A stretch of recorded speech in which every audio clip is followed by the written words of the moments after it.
गर्मियों का मौसम चल रहा था।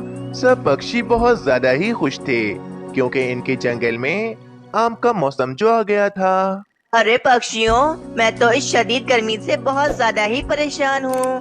परंतु मैंने कल ही देखा कि हमारे आम के पेड़ पर आम लगना शुरू हो गए हैं। वो तो ठीक है कालू कौवे, परंतु हमारे जंगल में सिर्फ एक ही आम का पेड़ है, इसीलिए कोई भी पक्षी एक भी आम जाया नहीं करेगा। हाँ पक्षियों, चलो अब चलें मीठे और रसीले आम खाने। फिर सारे पक्षी आम खाने के लिए आम के पेड़ के पास चले जाते हैं। वाह भाई पक्षियों, ये आम तो बहुत ज्यादा ही मीठे और स्वादिष्ट हैं। मैं तो कम से कम 3 से 4 आम खा जाऊंगा। हाँ कालू कौवे, मुझे भी ये आम बहुत ज्यादा ही मजे के लग रहे हैं। कुछ आम तोड़कर मैं अपने घर ले जाऊंगी। ये सारी बातें आम का पेड़ भी सुन रहा होता है और वे मन ही मन सोचता है। अरे, ये पक्षी तो मजे ले लेकर मेरे आम तोड़कर खाए ही जा रहे हैं। कहीं ऐसा ना हो कि मेरे सारे आम ही खत्म हो जाएं, क्योंकि मेरी सुंदरता तो सिर्फ इन आमों से ही है। मुझे इन पक्षियों को आम तोड़ने से रोकना ही होगा। वैसे भी पूरे जंगल में सबसे ज्यादा सुंदर पेड़ हूँ मैं। कहीं ये पक्षी मेरी सुंदरता मुझसे छीन न लें। अरे पक्षियों, मेरा ये वाला आम तो पहले से भी ज्यादा मीठा है और मुझे तो बहुत ज्यादा मजा आ रहा है आम खाने में। बस फिर बुलबुल खुशी के मारे जोर जोर से उछलने लगती है, जिस कारण उस पेड़ की एक टहनी टूट जाती है और उस पेड़ को काफी ज्यादा दर्द होने लगता है। आम का पेड़ गुस्से में पक्षियों से कहता है। पक्षियों, जल्दी नीचे उतरो, मुझे तुम सबसे बात करनी है। बस फिर सारे पक्षी फौरन ही पेड़ के पास आते हैं और आम का पेड़ गुस्से में पक्षियों से कहता है। अरे पेड़ भाई, ये आप हमें जोर जोर से आवाज देकर क्यों बुला रहे हो? क्या बात है? एक तो गलती करते हो, ऊपर से तुम पक्षी मुझ पर ही गुस्सा दिखा रहे हो। बस अब मैंने सोच लिया है, आज के बाद कोई भी पक्षी मेरे स्वादिष्ट आम नहीं खाएगा, वरना मैं उसको नहीं छोड़ूंगा। अरे पेड़ भाई, आप ऐसा कैसे कर सकते हो? हम पक्षियों को मीठे मीठे आम बहुत पसंद हैं और वैसे भी साल में एक बार ही आम आते हैं। अगर हम साल में एक बार भी आम नहीं खाएंगे तो हम क्या करेंगे? आम का पेड़ पक्षियों की बात नहीं मानता क्योंकि वे बहुत ज्यादा ही घमंडी होता है और इसी कारण वे पक्षियों को आम खाने से मना कर देता है। नहीं पक्षियों, मैंने तो ये बहुत पहले से ही सोच लिया था कि मैं अपने आम किसी पक्षी को तोड़ने नहीं दूंगा। मैं इस जंगल में इकलौता आम का पेड़ हूँ और बहुत ज्यादा ही सुंदर हूँ। तुम सब पक्षी मेरे मीठे और रसीले आम खाकर खत्म कर दोगे और मेरी सारी सुंदरता भी खत्म कर दोगे। इसीलिए आज के बाद कोई भी पक्षी मेरा एक आम भी नहीं तोड़ेगा। अरे भाई ऐसे कैसे? मैं तो जरूर आम तोड़ूंगा और मजे ले लेकर खाऊंगा। अगर किसी पक्षी ने जबरदस्ती मेरा आम तोड़ा तो मैं इसे नहीं छोड़ूंगा। उसे पेड़ से नीचे गिरा दूंगा और उसकी हड्डी पसली तोड़ दूंगा। पेड़ भाई, ये आप हमारे साथ बिल्कुल भी अच्छा नहीं कर रहे हैं। आपके अलावा हमारे जंगल में और कौन सा आम का पेड़ है जिसके हम आम खा सकें?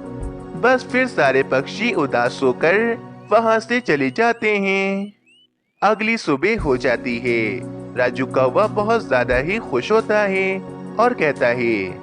ना जाने पापा मुझे आम के पेड़ के पास जाने से क्यों मना कर रहे हैं, लेकिन मैं तो आम के पेड़ के पास जरूर जाऊंगा और मीठे मीठे रसीले आम भी खाऊंगा।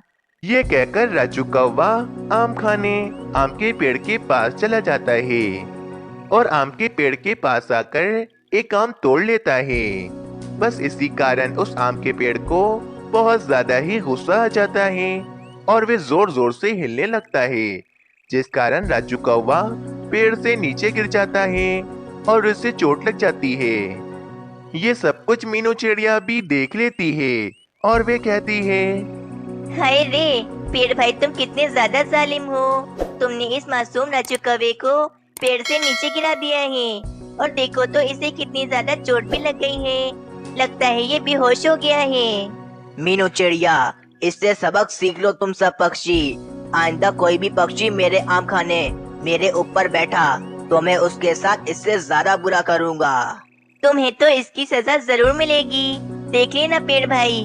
फिर मीनू चिड़िया राजू कौवे को लेकर उल्लू वैजी के पास चली जाती है।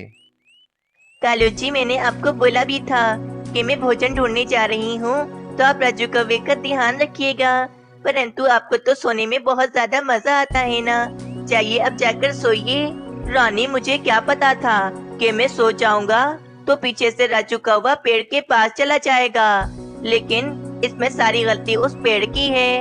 अब हम में से कोई भी पक्षी उस पेड़ के पास नहीं जाएगा। वे बहुत ज्यादा जालिम हो गया है। बस फिर सारे पक्षी गर्मी की वजह से बहुत ज्यादा ही परेशान थे और अब तो इन्हें मीठे आम खाने का भी मजा नहीं मिल रहा था। मीनू चिड़िया अपने घोंसले में उदास बैठी होती है कि इसकी नजर सामने जमीन पर पड़ती है। अरे ये क्या, मेरे घोंसले के नीचे ये कौन सा नया पौधा निकल रहा है। चलो जाकर देखती हूँ। फिर मीनू चिड़िया फौरन अपने घोंसले के नीचे आती है और उस छोटे से पौधे को देखने लगती है। अरे ये तो नन्हा सा आम का पौधा लग रहा है। अगर ये आम का पौधा बड़ा होकर पेड़ बन जाए तो हम पक्षियों को बहुत ही आसानी से आम मिल सकेंगे, और उस घमंडी आम के पेड़ को भी पता चल जाएगा कि उसके अलावा हमारे जंगल में एक और आम का पेड़ भी है जो हमें रोजाना मीठे मीठे आम दे रहा है।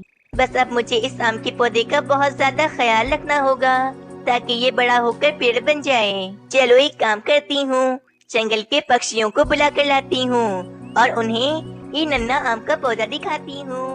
सब पक्षी बहुत ज्यादा ही खुश हो जाएंगे। ये कहकर मीनू चिड़िया पक्षियों को बुलाने के लिए चली जाती है। थोड़ी ही देर के बाद मीनू चिड़िया सब पक्षियों को लेकर उस नन्हे आम के पौधे के पास आ जाती है।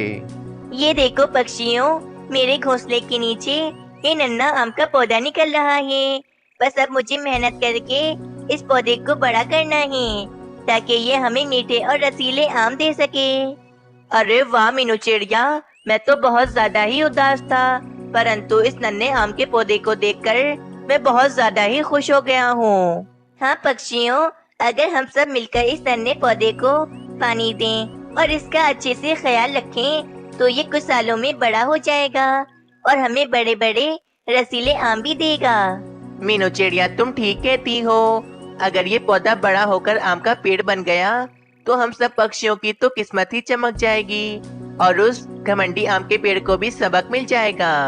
बस फिर क्या था, सारे पक्षी रोजाना बड़ी ही मेहनत से उस नन्हे आम के पौधे को पानी देते और इसका बहुत अच्छे से ख्याल रखते थे। दूसरी तरफ उस घमंडी आम के पेड़ के पास कोई पक्षी नहीं जाता था, इसीलिए उसे पानी भी नहीं मिल रहा था। मेरी जिंदगी में कितना सुकून आ गया है जब से पक्षी मेरे पास नहीं आते। बस एक चीज की परेशानी है, मुझे कहीं से पानी नहीं मिलता और मैं बहुत ज्यादा ही प्यासा हूँ। पक्षी होते थे तो वे मुझे रोजाना पानी दिया करते थे, लेकिन अगर पानी नहीं मिलेगा तो मैं मर थोड़ी ना जाऊंगा। मुझे पानी की बिल्कुल जरूरत नहीं है, मैं तरोताजा हूँ बिल्कुल।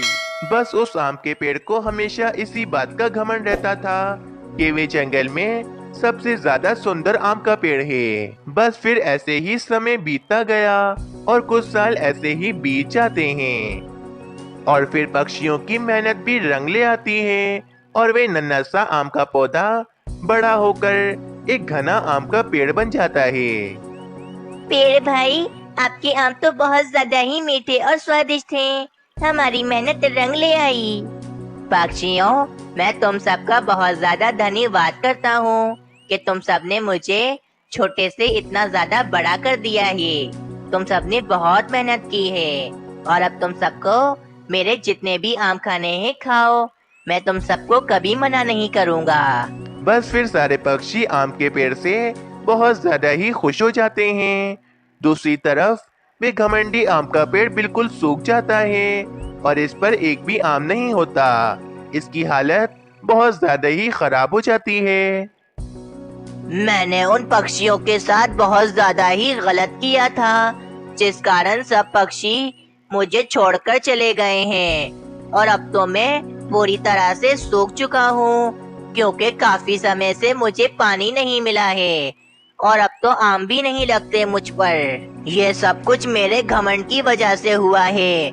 आज मैं जंगल का सबसे बदसूरत पेड़ हूँ। बस फिर वहीं से कालू कौवा, मीनू चिड़िया और तोता गुजर रहे होते हैं तो वे पेड़ उन्हें आवाज देकर बुलाता है। अरे पक्षियों, मेरी बात सुनो, मुझे तुम सबसे बात करनी है, मेरे पास आओ।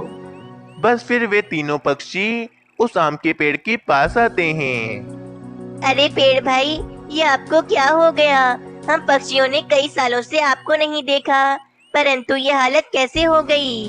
मीनू चिड़िया, जब से मैंने तुम सब पक्षियों को आम खाने से मना किया था तो सब पक्षी मुझे छोड़कर चले गए थे और मुझे काफी सालों से पानी नहीं मिल रहा था, जिस कारण मेरी ये हालत हो गई और मैं पूरी तरह से सूख गया। मैं जान चुका हूँ कि ये सब कुछ मेरे घमंड की वजह से हुआ है। मैं समझता था कि मैं जंगल का सबसे ज्यादा सुंदर पेड़ हूँ, परंतु देखो आज मैं जंगल का सबसे ज्यादा बदसूरत पेड़ हूँ। पेड़ भाई, आपने जो हमारे साथ किया, आपको उसकी बिल्कुल ठीक सजा मिल रही है। मैं आपका बुरा व्यवहार कभी नहीं भूल सकता हूँ। हाँ पेड़ भाई, आपको पता चल गया ना कि अगर पक्षी आपको पानी ना दें तो आप जैसे घमंडी पेड़ भी सूखकर खत्म हो जाते हैं। पक्षियों, मुझे माफ कर दो, मेरी मदद करो, वरना मैं मर जाऊंगा। मैं बहुत तकलीफ में हूँ। पक्षियों, हमें माफ कर देना चाहिए पेड़ भाई को।